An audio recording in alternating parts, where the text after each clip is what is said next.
What if you had a direct line, like a cosmic hotline, to the creator of the entire universe? That's really the core idea behind prayer, right? This direct access to talk about our biggest struggles, our deepest desires. But what does that actually look like in practice? Well, let's dive in and see what one article has to say about it. I mean, it's a really powerful concept, isn't it? But it brings up this huge question that I think a lot of us wrestle with. If this direct line really exists, why do we sometimes doubt if it's even worth picking up the phone, so to speak? I think a big part of it is that prayer doesn't always give us those immediate, obvious results we're looking for. And that can leave you wondering, does this actually do anything? So, to really dig into this question, we're going to look at an article that turns to some pretty ancient stories for answers. It's called 10 Transformational Stories That Show the Power of Prayer. Now, we won't go through all 10, but we're going to pull out 3 really powerful examples to see what they can teach us. All right, so first up, we're talking about prayer on a massive scale. I mean, this isn't just a personal request for something small. This is a desperate plea for the survival of an entire nation, coming straight from its leader, King Hezekiah. So let me paint the picture for you here. Hezekiah is facing this absolutely enormous Assyrian army that has surrounded Jerusalem. And this isn't a quick fight. Oh no. This is a slow, brutal strategy. They've cut off all the food, all the resources. Their plan is literally to just starve the people into submission. Talk about a completely desperate and hopeless situation. But what's so fascinating here is how Hezekiah prays. He doesn't just say, "Hey, please save us." No, he frames his request around a much bigger purpose. He says, essentially, save us so that all the kingdoms of the earth will know that you alone are God. So he's not just asking for a rescue, he's asking for a miracle that will be a sign for the whole world to see. And the result? I mean, wow. The story says the response is swift and just overwhelming. Get this, an angel strikes down 185,000 Assyrian soldiers in their camp, just overnight. The siege is completely broken, Jerusalem is saved, and as if that's not enough, the enemy king goes home only to be killed by his own sons. You can't get much more dramatic than that.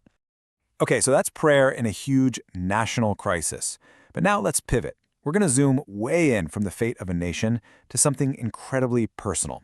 We're moving from a king's public plea to the private story of a woman named Hannah, who is in just profound personal anguish.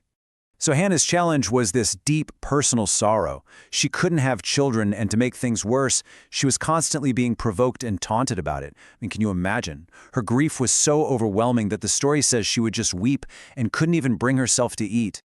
So in this moment of total despair, Hannah makes a very specific prayer and a very specific promise.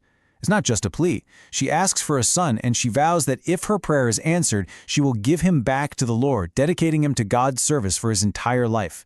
It's this incredibly heartfelt bargain born right out of her deepest pain. So what happens? Well, the story says that in God's timing, her prayer was fulfilled. She conceived and gave birth to a son, and she named him Samuel. And the way it's told, it's not just that she got what she wished for. The key here is that her prayer was heard, it was remembered, and it was truly answered. All right, our third and final story is, well, it's maybe the most profound of all, and it's going to show us a completely different side of what prayer can be. We're talking about the prayer of Jesus in the Garden of Gethsemane. Just listen to the words of this prayer. On the one hand, Jesus is completely honest about his human desire. He asks if there's any way to avoid the suffering that's coming. But then he immediately follows it up with this incredible act of surrender. Nevertheless, not my will, but yours be done. That contrast is just so powerful. And this is where the article suggests a huge shift in perspective. What if prayer isn't always about changing God's mind or getting our circumstances to change? What if, instead, prayer is really about changing us? It's a way to mold our own will, to align our desires with a higher purpose, especially when that's the hardest thing to do. Okay, so we've looked at a prayer for a nation, a prayer from deep personal pain, and a prayer of total surrender. Let's pull it all together.